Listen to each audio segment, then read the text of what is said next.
اعوذ باللہ من الشیطان الرجیم بسم اللہ الرحمن الرحیم۔ سیدنا عمر رضی اللہ تعالی عنہ کے پاس کعب عصری تشریف فرما تھے۔ ایک خاتون آئی اور آ کر کہنے لگی، امیر المؤمنین، میرا خاوند بہت نیک ہے، ساری رات تہجد پڑھتا ہے اور سارا دن روزہ رکھتا ہے، اور یہ کہہ کر خاموش ہو گئی۔ عمر رضی اللہ تعالی عنہ بڑے حیران کہ خاتون کیا کہنے آئی ہے۔ اس نے پھر یہی بات دہرائی کہ میرا خاوند بہت نیک ہے، ساری رات تہجد میں گزار دیتا ہے اور سارا دن روزہ رکھتا ہے۔ اس پر کعب رضی اللہ تعالی عنہ بولے، اے امیر المؤمنین، اس نے اپنے خاوند کے بڑے اچھے انداز میں شکایت کی ہے۔ امیر المؤمنین بولے، کیسی شکایت کی؟ جب وہ ساری رات تہجد پڑھتا رہے گا اور سارا دن روزہ رکھے گا تو پھر بیوی کو وقت کب دے گا؟ تو کہنے آئی ہے کہ میرا خاوند نیک تو ہے مگر مجھے وقت نہیں دیتا۔ چنانچہ عمر رضی اللہ تعالی عنہ نے اس کے خاوند کو بلایا تو اس نے کہا، ہاں میں مجاہدہ کرتا ہوں، یہ کرتا ہوں، وہ کرتا ہوں۔ حضرت عمر رضی اللہ تعالی عنہ نے حضرت کعب رضی اللہ تعالی عنہ سے کہا کہ آپ فیصلہ کریں۔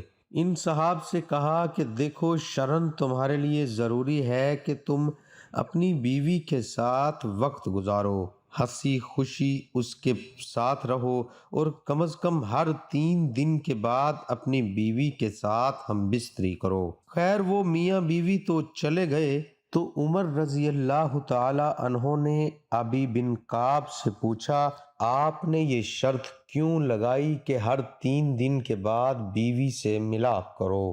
انہوں نے کہا، دیکھیں، اللہ رب العزت نے مرد کو زیادہ سے زیادہ 4 شادیوں کی اجازت دی ہے، چنانچہ اگر 4 شادیاں بھی کسی کی ہوں تو 3 دن کے بعد پھر بیوی کا نمبر آتا ہے۔ تو میں نے اس سے کہا کہ تم زیادہ سے زیادہ 3 دن عبادت کر سکتے ہو، 3 دن کے بعد 1 دن رات تمہاری بیوی کا حق ہے، تمہیں گزارنا پڑے گا۔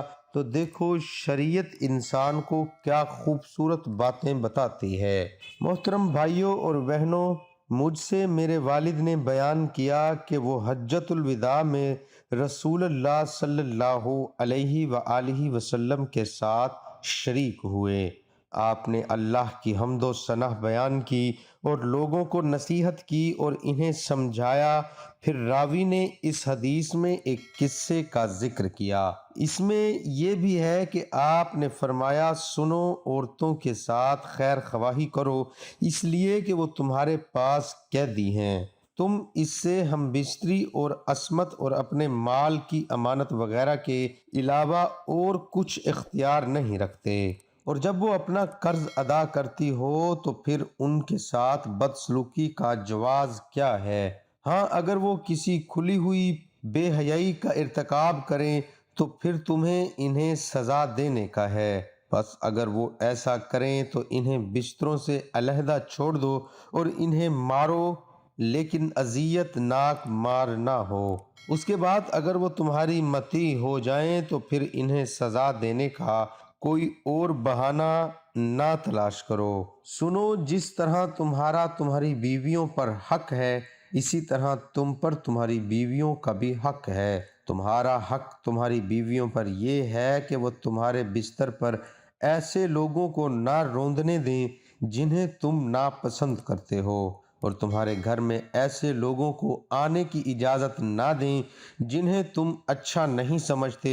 سنو، اور تم پر ان کا حق یہ ہے کہ تم ان کے لباس اور پہننے میں اچھا سلوک کرو۔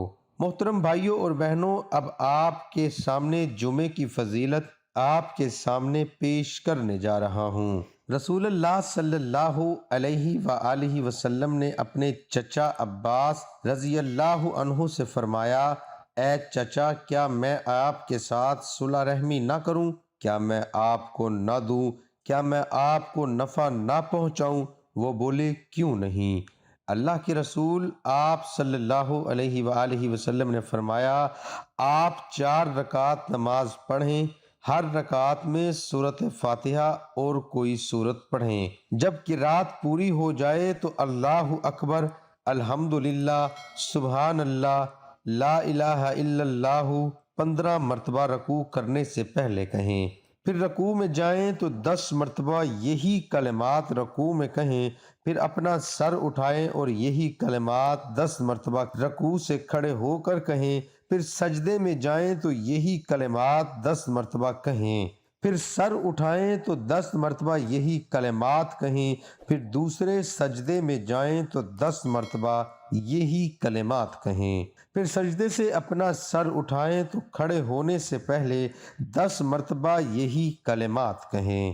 اسی طرح ہر رکعت میں کہیں یہ کل 75 کلمات ہوئے، اور ہر چاروں رکعتوں میں 300 کلمات ہوئے تو اگر آپ کے گناہ بہت زیادہ ریت والے بادلوں کے برابر بھی ہوں گے تو اللہ تعالیٰ انہیں معاف فرما دے گا۔ تو انہوں نے عرض کیا، اللہ کے رسول، روزانہ یہ کلمات کہنے کی قدرت کس میں ہے؟ آپ نے فرمایا، آپ روزانہ یہ کلمات نہیں کہہ سکتے تو ہر جمعے کو کہیں، اور اگر ہر جمعے کو بھی نہیں کہہ سکتے تو ہر ماہ میں کہیں۔ وہ برابر یہی بات کہتے رہے یہاں تک کہ آپ نے فرمایا تو 1 سال میں آپ اسے کہہ لیں۔ امام ترمذی کہتے ہیں یہ حدیث ابو رافع رضی اللہ عنہ کی روایت سے غریب ہے۔ رسول اللہ صلی اللہ علیہ وآلہ وسلم نے فرمایا، سب سے بہتر دن جس میں سورج نکلا جمعے کا دن ہے۔ اسی دن آدم پیدا کیے گئے، اسی دن وہ جنت میں داخل کیے گئے، اسی دن وہ جنت سے زمین پر اتارے گئے۔ اس دن میں ایک گھڑی ایسی ہے کہ جسے مسلم بندہ نماز کی حالت میں پائے اور اللہ سے اس میں کچھ طلب کرے تو اللہ اسے ضرور عطا فرمائے گا۔ ابو ہریرہ رضی اللہ عنہ کہتے ہیں، پھر میں نے عبداللہ بن سلام سے ملا اور ان سے اس حدیث کا ذکر کیا تو انہوں نے کہا، میں یہ گھڑی اچھی طرح جانتا ہوں۔ میں نے کہا، مجھے بھی اس کے بارے میں بتائیے اور اس سلسلے میں مجھ سے بخل نہ کیجیے۔ انہوں نے کہا، یہ عصر کے بعد سے لے کر سورج ڈوبنے کے درمیان ہے۔ اس پر میں نے کہا کہ یہ عصر کے بعد کیسے ہو سکتی ہے، جبکہ رسول اللہ صلی اللہ علیہ وآلہ وسلم نے فرمایا، اسے مسلمان بندہ حالت نماز میں پائے اور یہ وقت ایسا ہے جس میں نماز پڑھی جاتی۔ تو عبداللہ بن سلام نے کہا، کیا رسول اللہ صلی اللہ علیہ وآلہ وسلم نے یہ نہیں فرمایا کہ جو شخص نماز کے انتظار میں کسی جگہ بیٹھا رہے تو وہ بھی نماز ہی میں ہوتا ہے؟ میں نے کہا، کیوں نہیں، ضرور فرمایا ہے۔ تو انہوں نے کہا، تو یہی مراد ہے۔ دعا ہے کہ اللہ تعالیٰ میرا سنانا، آپ کا سننا اپنی بارگاہ الہی میں قبول اور منظور فرمائے۔ آمین ثم آمین۔ تمام دوستوں سے گزارش ہے کہ اللہ تعالیٰ کے 99 ناموں میں سے ایک نام کمنٹ میں ضرور لکھیں۔